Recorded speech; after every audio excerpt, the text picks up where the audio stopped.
নমস্কার, শিবশক্তি অ্যাস্ট্রো চ্যানেলে সকলকে স্বাগত জানাই। আশা করি সকলে আপনারা ভালো আছেন, ভালো থাকুন, সুস্থ থাকুন। আজকের ভিডিওর মূল আলোচনার বিষয় হচ্ছে শুক্রদেব গোচর করবেন কর্কটে 7ই জুলাই তারিখে, যার ফলে তুলা রাশি এবং লগ্নের জাতক জাতিকাদের এই সময়টা কেমন যাবে সেই নিয়েই আজকের ভিডিওতে পুঙ্খানুপুঙ্খ আলোচনা করব। সঙ্গে থাকছে নাক্ষত্রিক বিশ্লেষণ এবং সেই সঙ্গে প্রতিকার। অবশ্যই আপনারা ভিডিওটিকে শেষ পর্যন্ত দেখতে থাকুন। শুক্রদেব গোচর করবেন মূলত কর্কট রাশিতে 7ই জুলাই তারিখে। যে কর্কট রাশিতে শুক্রদেব অবস্থান করবেন 31শে জুলাই পর্যন্ত, এই যে সময়টা, এই যে স্প্যানটা, এই সময়কালের মধ্যে শুক্রদেব মূলত 3টি নক্ষত্রের ওপর দিয়ে গোচর করবেন। শুরুতেই গোচর করবেন পুনর্বসু নক্ষত্রের ওপর দিয়ে 7ই জুলাই তারিখে এবং তারপরে 10ই জুলাই তারিখে প্রবেশ করবেন পুষ্যা নক্ষত্রে। যে পুষ্যা নক্ষত্রে অবস্থান করবেন শুক্রদেব 10 তারিখ থেকে 21 তারিখ পর্যন্ত এবং 21 তারিখের পর থেকে 31 তারিখ পর্যন্ত অশ্লেষা নক্ষত্রে অবস্থান করবেন। সুতরাং শুক্রদেবের এই যে গোচর এবং পরস্পর নক্ষত্র পরিবর্তন, এর ফলে তুলা রাশি এবং লগ্নের জাতক জাতিকাদের আমরা দেখব যে এই সময় কর্মের পরিবর্তন বা কর্মক্ষেত্রে বেশ কিছু ডিস্টারবেন্স সেগুলো ক্রিয়েট হতে, সেই সঙ্গে মূলত কর্মপ্রাপ্তি, যারা জমি ফ্ল্যাট বা বাড়ি কিনতে চাইছেন এদের ক্ষেত্রে এই সময়টা ভীষণ শুভ হতে চলেছে। সেই সঙ্গে আমরা দেখব যে কর্কট রাশিতে শুক্রদেব ভীষণ অ্যাক্টিভভাবে প্রবেশ করছেন, যে কর্কট রাশিতে কিন্তু রাহুদেবের দৃষ্টি বর্তমান 6ষ্ঠ স্থান থেকে, অর্থাৎ 6ষ্ঠ এবং 10ম, অর্থাৎ কিনা 1, 10 এবং 6, এই যে সংযোগ, যার ফলে কিন্তু কর্মক্ষেত্রে একটা যে পরিবর্তন, প্রভূত পরিবর্তন, সেইটা আমরা লক্ষ্য করব। কর্মক্ষেত্রে যারা স্থায়িত্ব নিয়ে দীর্ঘদিন একটা টেনশনের মধ্যে ছিলেন, সেক্ষেত্রে আমরা দেখব যে টেনশন মূলত কাটতে। সেই সঙ্গে আমরা দেখব যে শুক্রদেব 10ম স্থানে প্রবেশ করার সঙ্গে সঙ্গে বেশ কিছু উপকারী বন্ধুবান্ধবের সন্ধান পেতে বা বেশ কিছু বন্ধুবান্ধবের সঙ্গে আলাপ হতে, সম্পর্ক হতে। সেই সঙ্গে কর্মস্থলে আমরা দেখব যে বিপরীত লিঙ্গের কারোর সঙ্গে যোগাযোগ এবং মূলত বন্ধুত্ব সৃষ্টি হতে। যাই হোক, শুরু করছি বিস্তারিত আলোচনা। শুরুতেই সকলকে অনুরোধ করব অবশ্যই আপনারা চ্যানেলটিকে সাবস্ক্রাইব করে নেবেন। দেখুন, গ্রহের গোচর সেটা সাময়িক সময়ের জন্যই হোক বা দীর্ঘ সময়ের জন্যই হোক, গ্রহের গোচরের একটা ইম্প্যাক্ট কিন্তু আমাদের জীবনে ভীষণভাবে পড়ে। সুতরাং গ্রহের গোচরকে আমাদের ইউটিলাইজ করতে হয়। যে কোনো সিদ্ধান্ত নেওয়ার আগে কিন্তু গ্রহের গোচরকে ভালোভাবে, অতি সূক্ষ্মভাবে পর্যবেক্ষণ করতে হয় এবং তার মাধ্যমে আমাদের সিদ্ধান্তগুলোকে নিতে হবে। তাহলে কিন্তু আমাদের জীবনে সমস্যা আসবে না, জীবন হবে সফলতাপূর্ণ। সুতরাং অবশ্যই আপনারা চ্যানেলটিকে সাবস্ক্রাইব করে নেবেন, যাতে গ্রহের প্রতিটা গোচরের সঙ্গে সঙ্গে ভিডিওর নোটিফিকেশান আপনাদের কাছে সহজে পৌঁছে যায়। যাই হোক, শুরু করছি বিস্তারিত আলোচনা। আগামী 7ই জুলাই তারিখে শুক্রদেব গোচর করবেন মূলত কর্কট রাশিতে, যে কর্কট রাশি কিন্তু তুলা রাশির সাপেক্ষে 10ম ঘর, এবং সেই কর্কট রাশিতে কিন্তু শুক্রদেব অবস্থান করবেন মূলত 31শে জুলাই পর্যন্ত, যার ফলে কিন্তু তুলা রাশির সাপেক্ষে, যেহেতু শুক্রদেব রাশি বা লগ্নের অধিপতি এবং একই সঙ্গে 8ম স্থানের অধিপতি, অর্থাৎ আগামী 7ই জুলাই তারিখে শুক্রদেবের কর্কটে প্রবেশের সঙ্গে সঙ্গে কিন্তু চাকুরি প্রাপ্তির একটা সম্ভাবনা সেটা কিন্তু বৃদ্ধি পেতে চলেছে। কারণ 6ষ্ঠ স্থান থেকে রাহুদেবের দৃষ্টি, ষষ্ঠ স্থান হচ্ছে কর্মের ভাগ্যের ঘর, অর্থাৎ দশমের নবম স্থান কর্মের ভাগ্যের ঘর। সুতরাং যাদের জন্মছকে রাহু ভালো অবস্থায় আছেন এদের ক্ষেত্রে 100% এদের ক্ষেত্রে 1-6 এবং দশম এই যে কানেকশানটা তৈরি হচ্ছে, এই যে যোগটা তৈরি হচ্ছে, যার ফলে কিন্তু মূলত চাকুরির পরীক্ষা যারা এই সময়ে দেবেন বা দিয়েছেন, রেজাল্ট এই সময়ে বেরোবে, এদের ক্ষেত্রে কিন্তু ভীষণ শুভ হতে চলেছে এই সময়। কিন্তু যদি কারোর জন্মছকে রাহু ভালো অবস্থায় না থাকে, নিচস্থ থাকে বা পাপ গ্রহ যুক্ত বা দৃষ্ট হয়ে থাকে, সেক্ষেত্রে আমরা দেখব যে মূলত কর্মস্থলে একটা প্রেশার সেটা বাড়বে এবং সেই সঙ্গে আমরা দেখব যে কর্মক্ষেত্রে কিছু শত্রুতার শিকার কিন্তু তুলা রাশি বা লগ্নের জাতক জাতিকাদের হতে।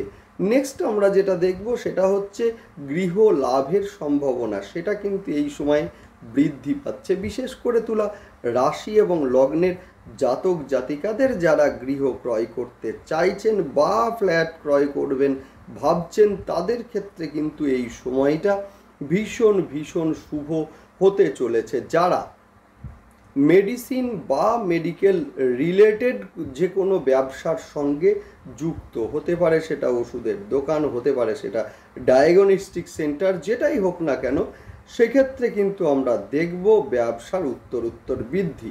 এবং সেই সঙ্গে আমরা দেখব যে যারা রেডিমেড পোশাক বা মূলত খাদ্যদ্রব্যের ব্যবসা, সেই সঙ্গে কসমেটিক্স যে কোনো দ্রব্যের ব্যবসা, এদের ক্ষেত্রে কিন্তু এই সময়টা ভীষণ ভীষণ শুভ। সেই সঙ্গে যারা অ্যাস্ট্রোলজি বা অকাল্ট সায়েন্সের মতো বিষয় নিয়ে আছেন, এদের ক্ষেত্রে আমরা দেখব ভীষণ শুভ নিশ্চিত উন্নতি এই সময়ে লক্ষ্য করা যাবে। সেই সঙ্গে আমরা দেখব যে মানসিক একটা চঞ্চলতা সেইটা বৃদ্ধি পেতে মূলত 12 তারিখের পরে স্বামী এবং স্ত্রীর 12 তারিখের পর বলছি কেন না, 12 তারিখের পরে মঙ্গলদেবের গোচর হবে আপনাদের অষ্টম স্থানে, অর্থাৎ বৃষ রাশির ঘরে, যার ফলে কিন্তু স্বামী এবং স্ত্রীর মধ্যে কিছুটা অশান্তি লক্ষ্য করা যাবে এই সময়ে। কর্মক্ষেত্রে বিপরীত লিঙ্গের সঙ্গে আলাপ হওয়া বা সেই সম্পর্কে জড়িয়ে পড়া বা সেই সম্পর্ক নিয়ে একটা গুজব ছড়ানোর চেষ্টা অথবা কিছুটা কলঙ্কিত করার চেষ্টা আপনাকে, সেইটা কিন্তু এই সময়ে ঘটবে। সেই সঙ্গে আমরা দেখব যে কর্মক্ষেত্রে স্থায়িত্ব নিয়ে কিন্তু মূলত তুলা রাশি এবং লগ্নের জাতক জাতিকারা যে চিন্তার মধ্যে ছিলেন, সেই চিন্তা এবারে কাটবে। তবে শুক্রদেব যখন অশ্লেষা নক্ষত্রে প্রবেশ করবেন, অর্থাৎ 21 থেকে 31 তারিখ, এই যে সময়টা, এই যে স্প্যানটা, এই সময়ে আমরা দেখব যে মূলত তুলা রাশি এবং লগ্নের অনেক জাতক জাতিকারাই যারা কর্মের পরিবর্তন বা কর্মসূত্রে বাইরে ট্রান্সফার, সেটা কিন্তু হবেন এই সময়ে। সেই সঙ্গে আমরা দেখব যে এই সময়ে পুরুষদের ক্ষেত্রে ইউরোলজিক্যাল প্রবলেম বা মূলত পেটের নিচ থেকে যে কোনো সমস্যা আসতে, বা মহিলাদের ক্ষেত্রে গাইনোকোলজিক্যাল সমস্যা, এগুলো কিন্তু বৃদ্ধি হতে এবং সেই সঙ্গে পুরাতন কোনো অসুখের নতুন করে প্রাদুর্ভাব, সেইটাও কিন্তু আমরা এই সময় লক্ষ্য করব। এই শুক্রদেব যখন পুনর্বসু নক্ষত্রে প্রবেশ করবেন, এই সময়ে কিন্তু কর্মক্ষেত্রে কিছুটা ঝামেলা সেগুলো বৃদ্ধি পাবে, যদিও সেগুলো আবার ধীরে ধীরে কমে যাবে। নেক্সট আমরা দেখব যে যোগাযোগ এই সময়ে বৃদ্ধি পাবে। সোশ্যাল মিডিয়ার মধ্যে যারা আছেন এদের ক্ষেত্রে কিন্তু এই সময় ভীষণ শুভ, এদের কিন্তু পরিচিতি বৃদ্ধি পেতে লক্ষ্য করা যাবে। নেক্সট আলোচনা করব শুক্রদেব যখন পুষ্যা নক্ষত্রে প্রবেশ করবেন, তখন কিন্তু হঠাৎ করে কর্মপ্রাপ্তি হতে লক্ষ্য করা যাবে এবং সেই কর্মস্থলে কিন্তু বিপরীত লিঙ্গের মানুষের সঙ্গে আলাপ হওয়া, সেটাও কিন্তু লক্ষ্য করা যাবে। সন্তানের শিক্ষার ক্ষেত্রে এই সময় ভীষণ শুভ, সেই সঙ্গে কর্মের প্রাপ্তি সন্তানের ক্ষেত্রে, এবং নতুন গৃহ ক্রয় বা ফ্ল্যাট ক্রয় এই সময়ে হবে। নেক্সট আলোচনা করব শুক্রদেব যখন অশ্লেষা নক্ষত্রে প্রবেশ করবেন, এদের ক্ষেত্রে কিন্তু মূলত এই সময় অর্থাৎ অশ্লেষার জাতক জাতিকাদের ক্ষেত্রে এই সময়ে কর্মের পরিবর্তন বা কর্মস্থলে কোনো নতুন সম্পর্কের সূচনা হতে লক্ষ্য করা যাবে। পিতার সঙ্গে মতান্তর এবং কর্ম নিয়ে দূরের ট্রান্সফার এটাও কিন্তু এই সময়ে লক্ষ্য করা যাবে। যাই হোক, সেই সঙ্গে আমরা আলোচনা করব সবচেয়ে গুরুত্বপূর্ণ বিষয় যেটা, সেটা হচ্ছে এই সব ঘটনাগুলোই কিন্তু ঘটবে আপনাদের দশা এবং অন্তর্দশার উপর ভিত্তি করে। অর্থাৎ আপনাদের কি দশা চলছে এবং কি অন্তর্দশা চলছে। যদি শুক্রের দশা বা অন্তর্দশা চলে, সেই ক্ষেত্রে কিন্তু এই সময়ে বিশেষ সুবিধা প্রাপ্ত করতে চলেছেন মূলত তুলা রাশি এবং লগ্নের জাতক জাতিকারা। শুক্র যদি জন্মছকে পীড়িত থাকে বা নিচস্থ থাকে বা দুস্থানগত থাকে, সেক্ষেত্রে আমরা দেখব এই সময়ে হঠাৎ করে কিন্তু ঋণের জালে জড়িয়ে পড়া বা আপনার শখের বাড়ি সেটাও কিন্তু হয়তো ঋণের জন্য বিক্রি করতে হচ্ছে বা কোনো কারণে বিক্রি করতে হচ্ছে। সেই সঙ্গে বন্ধুর সঙ্গে একটা বিচ্ছেদ, সেইটাও কিন্তু এই সময় লক্ষ্য করা যাবে। সুতরাং এবার আলোচনা করব কি করবেন, তাহলে কিভাবে পজিটিভ রেজাল্ট আপনারা পাবেন। শুরুতেই বলবো অবশ্যই আপনারা পজিটিভ রেজাল্ট পাবেন, সেটা হচ্ছে মূলত শ্রীম, এই যে বীজ মন্ত্রটা, এইটা আপনারা জপ করুন ন্যূনতম 21 বার। এবং সেই সঙ্গে আমরা বলবো যে বাড়ির দক্ষিণ পূর্ব দিক কিন্তু শুক্রদেবের দিক, আমি বারবার বলে থাকি। সুতরাং সেই দিককে পরিষ্কার রাখুন, নোংরা করতে দেবেন না।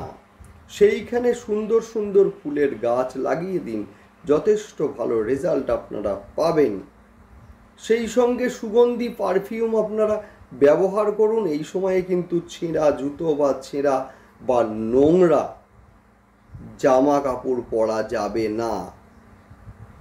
যদি আশেপাশে বাচ্চা মেয়ে থাকে, 6 জন বাচ্চা মেয়েকে গুনে গুনে ক্যাডবেরি বা মিষ্টি জাতীয় দ্রব্য খেতে দিন প্রতি শুক্রবার। এই মাসে দারুণ রেজাল্ট আপনারা পাবেন। সেই সঙ্গে যখন শুক্রদেব পুনর্বসু নক্ষত্রে প্রবেশ করবেন, যাদের জন্মছকে বৃহস্পতি নিচস্থ আছেন বা দুস্থানগত আছেন, এদের ক্ষেত্রে বৃহস্পতিবার কিন্তু স্নানের জলে অল্প একটু কাঁচা হলুদ দিয়ে স্নান করুন, দুর্দান্ত রেজাল্ট আপনারা পাবেন। বৃহস্পতিবার কিন্তু করবেন। সেই সঙ্গে আমরা বলবো যে শনিদেব যখন মূলত পুষ্যা নক্ষত্রে প্রবেশ করবে, শনিদেব যাদের, যদিও তুলা রাশির ক্ষেত্রে শনিদেব হচ্ছেন শুভ গ্রহ, তথাপিও যদি শনিদেব নিচস্থ বা দুস্থানগত থাকেন, সেক্ষেত্রে বলবো রুদ্রাভিষেক করুন এবং সেই সঙ্গে অল্প একটু কালো তিল মহাদেবের মাথায় অর্পণ করুন। দুর্দান্ত রেজাল্ট আপনারা পাবেন। যাই হোক, ভালো থাকুন সকলে, দেখতে থাকুন এবং সেই সঙ্গে অবশ্যই কিন্তু চ্যানেলটিকে সাবস্ক্রাইব করে নেবেন। নমস্কার।